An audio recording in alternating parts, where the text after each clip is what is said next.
तो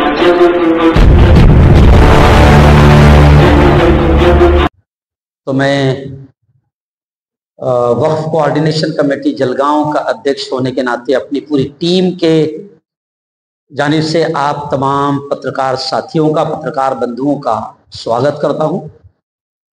आप जानते हैं कि वक्फ 2025 अमेंडमेंट एक्ट को लेकर all India Muslim personal board के बैनर तले पूरे मुल्क में संवैधानिक तरीके से शांतिपूर्ण अंदाज में सरकार जिस तरीके से वक्फ अमेंडमेंट बिल लाना चाहती थी, हमने इसका शांतिपूर्ण अंदाज में पूरे मुल्क में जोरदार विरोध किया। और बहुत सारी बातें ऐसी है जो आपके सामने आई है और अभी हमारे कोऑर्डिनेटर अब्दुल करीम सालार साहब आपको बताएंगे।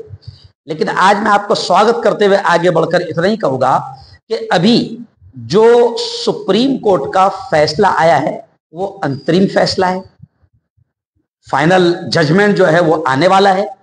लेकिन अंतरिम जजमेंट में भी कुछ चीजें ऐसी आई है कि जिसको लेकर हम तमाम के तमाम और हमारी all India Muslim personal board जिसके बैनर तले पूरे मुल्क में तमाम संगठनाएं काम कर रही है, all India Muslim personal board का यह कहना है कि सुप्रीम कोर्ट के अंतरिम फैसले से हम पूरी तरीके से खुश नहीं हैं, बल्कि हम मायूस हैं।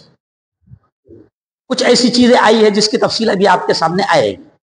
अब कुछ मामला ऐसा भी हुआ कि जैसे ही सुप्रीम कोर्ट का अंतरिम जजमेंट आया तो हमारे कुछ साथियों ने अलग अलग अंदाज में खुशियों का इजहार किया। तो आप लोगों को भी ऐसा लगा होगा, या बहुत सारे सोशल मीडिया पर जितने मुस्लिम युवा बैठे हैं उनको भी ऐसा लगा होगा कि भैया खुशियां मनाई जा रही है तो शायद हम जीत गए, हमारे हक में फैसला आ गया। लेकिन ऐसा बिल्कुल नहीं है। आज बहुत सारी चीजें आपके सामने क्लियर करेंगे और सुप्रीम कोर्ट ने प्रैक्टिसिंग मुस्लिम ऐसे ही वक्फ को लेकर क्या क्या कहा है, उन तमाम चीजों की बारीकी आपके सामने आएगी। मैं आपसे गुजारिश करूंगा अध्यक्ष होने के नाते कि आप डिटेल में सारे पॉइंट्स को आप अगर हमारी तरफ से आप अपने दैनिक में अपने चैनल्स पर आप अगर शाये करते हैं, नश्र करते हैं, तो आप तमाम का मैं शुक्रगुजार रहूंगा। मैं चाहूंगा हमारे एक खास बात मैं आपको बता दूं कि all India Muslim personal board, जैसे भी डॉक्टर राजीव ने कहा, ये भारत की एक ऐसी संगठन है कि जिसमें मुसलमानों के जितने पंथ है, मसलक है, जैसे जमात इस्लामी है, जमीयत उलमा है, सुन्नी पंथ के हमारे सुन्नी जमात है, ये तमाम के तमाम सरपंथ वो all India Muslim personal board के बैनर तले ऐसे कुछ मुद्दे कि जिसमें हमें ऐसा लगता है कि हमारे संविधान के खिलाफ कुछ ऐसा काम होने जा रहा है सरकार की जानिब से जो हमारे संविधान के भी खिलाफ है और जो शरीयत का हक हमको हमारे संविधान ने दिया है प्यारे, उसके भी खिलाफ है। तो all India Muslim personal board बिल्कुल जमहूरी तरीके से, संवैधानिक तरीके से रोड पर आती है। और इससे पहले की भी आप हिस्ट्री उठाकर देखेंगे कि बहुत सारी ऐसी चीजें हैं कि गवर्नमेंट ने कुछ बदमाशियां करना चाहिए, लेकिन हमारे जमहूरी और हमारे संवैधानिक एहतजाज और आंदोलन ने सरकारों को अपना फैसला पीछे लेने पर मजबूर किया है। तो ये हमारा एक ऐसा यानी एक बोर्ड है कि जिसमें तमाम मसलक, तमाम पंथ के मुस्लिम बिरादरी के लोग शामिल है। मैं चाहूंगा जमात इस्लामी के जनाब सुहेल अमीर साहब से कि वो भी एक मिनट अपनी बात जरूर रखें।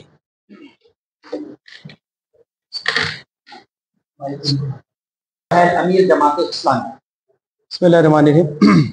अजीज यहाँ पर मीडिया कर्मी साथियों, मैं बहुत ही संक्षिप्त में दो बातें आपके समक्ष रखना चाहता हूँ। सबसे पहली चीज़ ये है कि 1995 के वक्फ कानून को तब्दील करने के बाद, बदलने के बाद 2025 में एक नया एक्ट लोगों के सामने पेश किया गया था जिसमें all India Muslim personal board ने नकारा था। इस 44 अमेंडमेंट्स में बहुत सारी ऐसी चीज़ें ऑब्जेक्शनेबल थी जिसे हम समझते हैं कि जो संवैधानिक स्वरूप के बहुत खिलाफ है, उसका हमने मुखालिफत की थी। और तकरीबन 4-5 महीनों से कंटिन्यूसली निरंतर ये हमारी मूवमेंट चल रही है। और मैं ये बताते हुए खुशी महसूस करता हूँ, मुझे आशा भी और प्रसन्नता है कि इस 5-6 महीनों की पूरी हमारी इस कैंपेन में बहुत ही शांति के साथ ये कैंपेन चली। किसी ने एक पत्थर भी नहीं मारा, किसी ने कोई संविधान का उल्लंघन नहीं किया और कॉन्स्टिट्यूशन की बाउंड्रीज में रहते हुए एक बहुत ही शांतिपूर्वक अभियान हम लोगों ने छेड़ा था, जो अप एंड डाउन से होता हुआ आज सुप्रीम कोर्ट के एक नए डिसीजन पर आया है। पिछले 5 दिन पहले जो सर्वोच्च न्यायालय ने जो अपना एक डिसीजन दिया है वो अंतरिम डिसीजन है, और अंतरिम डिसीजन होता ही ऐसा है कि जिसे बदलाया जा सकता है। और कोर्ट ने ऑनरेबल सुप्रीम कोर्ट ने कहा है कि इसके बाद वो फाइनल डिसीजन पर पहुंचेगी। हमारी इस वक्त डिमांड ये है, हम ये कह रहे हैं कि ये कॉन्स्टिट्यूशनल प्रोविजंस के खिलाफ है, संवैधानिक जो गरिमाएं हैं उसके खिलाफ है। तो कौन सी आर्टिकल का उल्लंघन करता है ये हमारा कानून, ये मैं आपके समक्ष रखना चाहता हूं। तो सबसे पहली चीज ये है कि ये आर्टिकल 14 का उल्लंघन है। आर्टिकल 14 है राइट टू इक्वालिटी, यानी समानता का कायदा। और इस समानता के कायदे में जहां धर्म और जात के ऊपर उठकर संविधान सबको राइट देता है, इक्वालिटी कहता है, तो ये आर्टिकल 14 का खुला हुआ उल्लंघन है, इसलिए हम इसकी मुखालिफत कर रहे हैं। दूसरा आर्टिकल 15 है। आर्टिकल 15 यह है कि जो डिस्क्रिमिनेशन है on the basis of caste और क्रीड, यानी जाति और धर्म के आधार पर जो डिस्क्रिमिनेशन होगा उसको कॉन्स्टिट्यूशन बर्दाश्त नहीं करेगा। और गोया के आर्टिकल 15 का यहां पर इस कानून में उल्लंघन किया जा रहा है, इसलिए भी हम इसकी मुखालिफत कर रहे हैं। आर्टिकल 25 जो कॉन्स्टिट्यूशन ऑफ इंडिया में है वह है फ्रीडम ऑफ रिलीजन का, यानी हर एक को अपना रिलीजन वो स्प्रेड करने का, उसे प्रैक्टिस करने का अधिकार है। और आर्टिकल 25 का फ्रीडम ऑफ रिलीजन को ये आपत्तिजनक है, इसलिए भी हम इसकी मुखालिफत करते हैं, यानी आर्टिकल 25 का भी उल्लंघन हो रहा है। इसमें आर्टिकल 26 है जो इस बात की इजाजत हमें देता है कि हम हमारे रिलीजियस कहना चाहिए कि जो डिनोमिनेशंस होते हैं उसे हम मैनेज करें उस अपने ओन अफेयर्स में। तो ये आर्टिकल 26 का भी उल्लंघन है, इसलिए हम इसकी मुखालिफत कर रहे हैं। और आखिरी आर्टिकल 300A, इसमें राइट टू प्रॉपर्टी है, यानी अपने संपत्ति का अधिकार दिया जाता है, तो ये संपत्ति के अधिकार के भी खिलाफ है। तो मैंने इस वक्त आपसे आर्टिकल 14, 15, 25, 26 और आर्टिकल 300A इसके बारे में मैंने बात की, इसलिए हम इसकी मुखालिफत कर रहे हैं। बिल्कुल अंत में मैं अपनी बात को समाप्त करते हुए ये कहना चाहता हूं कि सुप्रीम कोर्ट ने जो अंतरिम आदेश दिया है इसमें बहुत सारे प्रावधान, या कहना चाहिए कि जो बीच का रास्ता निकाला गया है, हम समझते हैं कि हम इसका फुल्ली तौर पर इस्तकबाल इसलिए नहीं करते हैं कि हमारी डिस्कशन 44 अमेंडमेंट्स के बारे में थी। और इस वक्त जो हाई कोर्ट ने अपना डिसीजन दिया है वो सिर्फ 3 बेसिक चीजों के बारे में दिया है। अभी बहुत बड़ा इशू जो हमारे पास है वो वक्फ बाय यूजर का है। वक्फ बाय यूजर को हम चाहते हैं कि वो भी 1995 के एतबार से बाकी रहे, और इस वक्त का कानून उसको भी उसका हनन करता है, इसलिए हम उसकी मुखालिफत करते हैं। मैं समझता हूं कि ये स्थायी रोक जो लगाई गई है गवर्नमेंट ने, ये स्थायी रोक कहा जाता है, यानी ये अंतरिम डिसीजन स्थायी रोक है। और स्थायी रोक के बारे में हम समझते हैं कि जब अंतिम डिसीजन आएगा तो हम चाहते हैं कि 44 अमेंडमेंट जिसको all India Muslim personal board आपसे और हम सबसे पूरे इंडिया में स्प्रेड करना चाहता है कि 1995 का जो कानून था उसको बहाल किया जाए और ऐसी चीजें ना लागू की जाए जो कि हमारे कॉन्स्टिट्यूशन की बाउंड्री लिमिट से बाहर हो। मैं समझता हूं कि इसी के लिए आज हमने आप लोग को बुलाया था। मेरी बातचीत के बाद हमारे इस पूरे कोऑर्डिनेशन कमेटी के हमारे जो पूरी डिफरेंट ओपिनियन रखने वाले साथी हैं, मैं अयाज अली साहब जो सुन्नी ट्रस्ट के जामा मस्जिद ट्रस्ट के अध्यक्ष हैं, मैं उससे अनुरोध करता हूं कि वो भी अपनी बात रखें। ट्रस्ट जळगाव, आपला हा भारत देश हा लोकशाहीवर चालणारा आहे आणि संविधान मानणारा आहे। या ठिकाणी जे कायदे सरकार बनवत असते ते कायदे बनवताना सरकारचा जो अधिकार आहे त्याच आपण हस्तक्षेप करणार नाही, परंतु कायदे बनवताना संविधानाची कोणत्याही कलम किंवा पोट कलमची पायमल्ली होणार नाही याची दक्षता घेणे हे सरकारचे काम असते। परंतु सरकारने हा जो नवीन कायदा आणलेला आहे वक्फ अमेंडमेंट 1925 नावाचा, याच्यात त्यांनी जे 44 जे कायदे त्यांनी लादलेले आहेत त्याला आपण लादलेले म्हणू, ते आपल्या संविधानाच्या विरोधात आहे। तसेच आपल्या इस्लामी जे कायदे आहे शरीयत त्याच्या सुद्धा विरोधात आहे। तर आम्ही आपल्या चॅनलच्या माध्यमातून सरकारला आणि पर्यायाने माननीय सर्वोच्च न्यायालयाला सुद्धा विनंती करू इच्छितो की आपण जे निर्देश दिलेले आहेत ते अंतरिम आदेश आहे ते पुढे चेंज व्हायला पाहिजे। कारण की आपण फक्त काही गोष्टींवर त्या ठिकाणी स्टे दिलेला आहे, पर तो स्टे तात्पुरता आहे आणि ज्याप्रमाणे आपल्याकडून आम्हाला निर्णयाची अपेक्षा होती माननीय सर्वोच्च न्यायालयाने तशी होताना आम्हाला दिसत नाही, म्हणून आम्ही सर्वोच्च न्यायालयाची माफी मागून परत त्यांना हे करू इच्छितो की आम्ही संविधान मानणारे आहोत आणि आमची ही मनापासून इच्छा आहे की आपला हा भारत देश संविधानावर चालायला हवा आणि जे कायदे जे केलेले आहे 44 त्यात ते रद्द करून पूर्वीचे जे कायदे होते तसं त्यांनी राहू द्यावे आणि काही चेंजेस जर करायचे असतील तर ते संविधानाच्या दायऱ्यात राहून त्यांनी करावे ही मागणी करतो. जय हिंद जय भारत.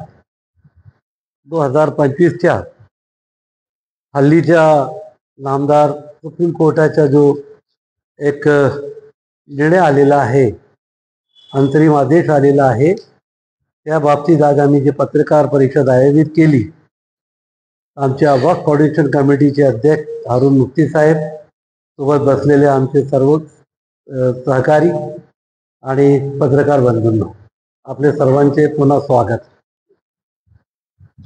वक्फ सुधारणा कायदा 2025च्या विरोधात all India Muslim personal law board व इतर दाखल झालेल्या याचिकावर सर्वोच्च न्यायालयाने दिलेल्या अंतरिम निर्णयावर आम्ही समाधानी नाही. सर्वोच्च न्यायालयाने काही तरतुदींना स्थगिती दिली असली तरी संपूर्ण वक्फ सुधारणा कायदा 2025ला स्थगिती देण्यास नकार देणे ही निराशाजनक आहे. वक्फ सुधारणा कायदा 2025 हा कायदा मुस्लिम अल्पसंख्याकांच्या हक्कावर अतिक्रमण करणारा व असंवैधानिक आहे. यामुळे वक्फ मालमत्तेचे संरक्षण धोक्यात आलेले आहे. माननीय नामदार सर्वोच्च न्यायालयाने केवळ काही तरतुदींना अंतरिम स्थगिती दिली, त्यापैकी सुद्धा त्यात काही स्थगिती ह्या निराशाजनक आहे. वक्फ सुधारणा कायदा 2025च्या अनेक असंवैधानिक व वादग्रस्त सुधारणा अजूनही कायम आहेत. वक्फ बाय युजर म्हणजे शेकडो वर्षापासून वक्फ म्हणून वापरली जात असलेली मालमत्ता त्याची तात्पुरता नकारात्मक किंवा नोटिफिकेशन नोंद प्रक्रिया होणार नाही असे निर्देश आहेत. म्हणजे ज्या मालमत्तांना वक्फ म्हणून वापर नोंद नोटिफिकेशन किंवा जाहीर नोंदणी झाली आहे त्या संपत्तीची वक्फ स्थिती तात्पुरती बदलली जाणार नाही. यामुळे वक्फ बाय युजर संपूर्ण मालमत्तेला संरक्षण दिले गेले नाही. केंद्रीय वक्फ परिषद व राज्य वक्फ बोर्ड मध्ये बिगर मुस्लिमांना सदस्य करण्याबाबत माननीय न्यायालयाने केंद्रीय वक्फ काउन्सिल मध्ये 22 पैकी 4 सदस्य बिगर मुस्लिम असतील व राज्य वक्फ बोर्डामध्ये 3 बिगर मुस्लिम सदस्य 11 पैकी असतील असे अंतरिम आदेश दिले आहेत. त्याबद्दल आमचे म्हणणे असे की संविधानाच्या कलम 14 व 26 नुसार इतर धर्मियांचे सर्व धार्मिक बोर्ड व वक्फ बोर्ड मध्ये समानता दिसत नाही. शिवाय कलम 26 नुसार प्रत्येक धर्मियांना आपल्या धर्माच्या संस्था चालविण्याचे अधिकार आहेत. उदाहरण शीख प्रतिबंध मंडळ, मंदिर एन्डॉवमेंट बोर्ड, ख्रिश्चन धर्म एन्डॉवमेंट बोर्ड, बौद्ध धर्म एन्डॉवमेंट बोर्ड यामध्ये त्या धर्माचेच लोकांना नियंत्रण आहे. मात्र केंद्रीय वक्फ काउन्सिल और राज्य वक्फ बोर्डामध्ये बिगर मुस्लिमांना 4 आणि 3 असे सदस्य दिले ही तरतूद लोकशाहीला मारक आहे. निवडणुकीद्वारे सदस्यांची निवड होणे जरुरी आहे. मात्र शासनाचे अपॉइंटमेंटचे अधिकार बद्दल कोर्टाने काहीच सांगितलेलं नाही. इस्लाम धर्म पाळण्यासाठी 5 वर्षांची अटला कोर्टाने स्थगिती दिली, चांगला आहे. परंतु त्याचबरोबर कोर्टाने असेही म्हटले आहे की राज्य शासन या बाबतीत नियमावली तयार करेल. यात आम्हाला असे वाटते की शासनाच्या या बाबतीत नियमावली बनवण्याचा गरज काय.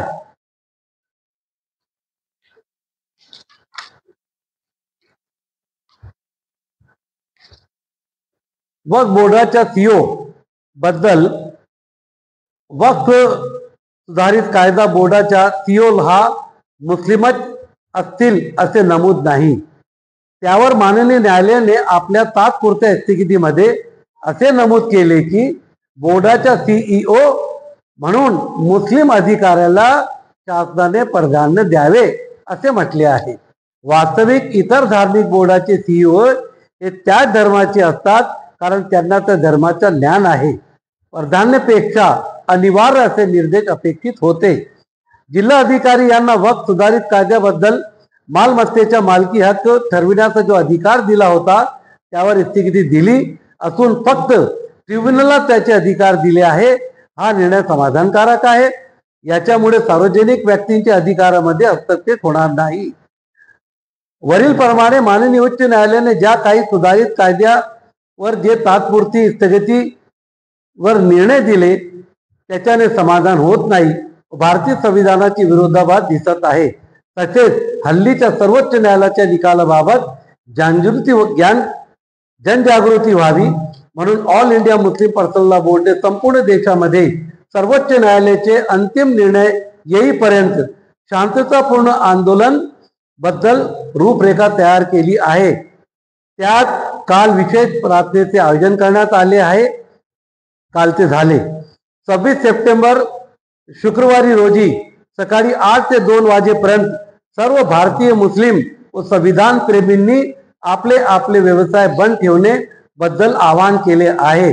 शिवाय बिगर मुस्लिम बांधवांसमेत चर्चा करणे, टेबल कॉन्फरन्स घेणे, धरणे देणे, रॅलीज काढणे वगैरे वगैरे संवैधानिक व शांततेच्या मार्गाने आंदोलन 30 नोव्हेंबर 25 पर्यंत सुरू ठेवण्याबद्दल सूचित केले आहे. त्यानुसार वक्फ कोऑर्डिनेशन समिती जिल्ह्यामध्ये या बाबतीत शांततापूर्ण आंदोलन करणार आहे.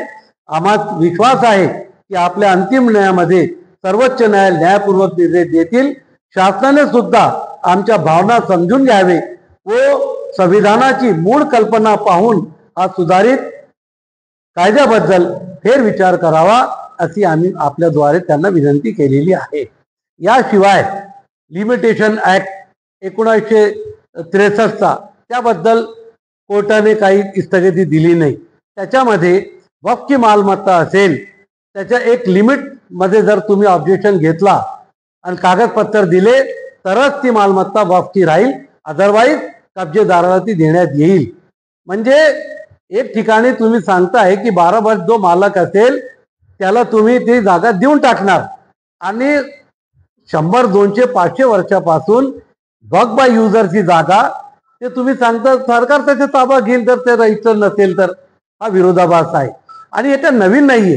लिमिटेशन मध्ये आता महारीची जागा आपण का खरेदी करू शकत नाही, आपण आदिवासीची जागा का खरेदी करू शकत नाही?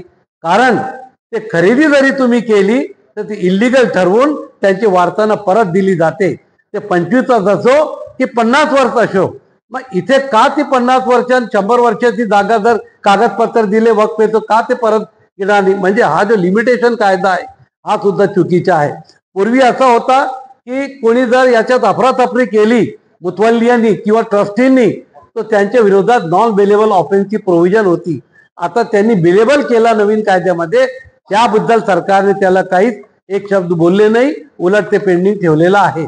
अशा अनेक बाबीमध्ये आम्ही त्या डिटेलमध्ये न बोलता फक्त 3-4 त्यांनी जे मुद्दे घेतले त्यावरच आम्ही बोलतोय आणि आपल्याला विनंती करतोय की जास्तीत जास्त मोठ्या आणि ठळक बातमी अशी देऊन लोकांपर्यंत आपली भावना पोहोचेल अशी मी आपल्याला आमच्या वक्फ कोऑर्डिनेशन कमिटीतर्फे विनंती करतो आणि थांबतो. काही प्रश्न असतील तर आपण विचारू शकता. जी सर. जी 26 तारखेला सकाळी 8 ते 2 वाजेपर्यंत शुक्रवारचा दिवस आहे. त्या दिवशी सर्व मुस्लिम बांधव आणि सर्व संविधान प्रेमी लोकांना विनंती केलेली आहे आपले सर्व कारभार बंद ठेवावे. 2 वाजेनंतर आपण आपले कारोबार सुरू करू शकतात आणि आपला जो इमर्जन्सी आणि मेडिकलचा जो सिस्टम आहे त्याला ते बंदचं काही हे समाविष्ट राहणार नाही. धरणा नाही अजून नाही, धरणे होतील ते आम्ही टप्प्याटप्प्याने करू ना. कारण आम्हाला नोव्हेंबर पर्यंत 30 नोव्हेंबर पर्यंत हा सर्व आंदोलन अतिशय शांततेने मार्गाने करायचं आहे. जसं आमचे जमाती इस्लामीचे सोहेल अमीरने सांगितलं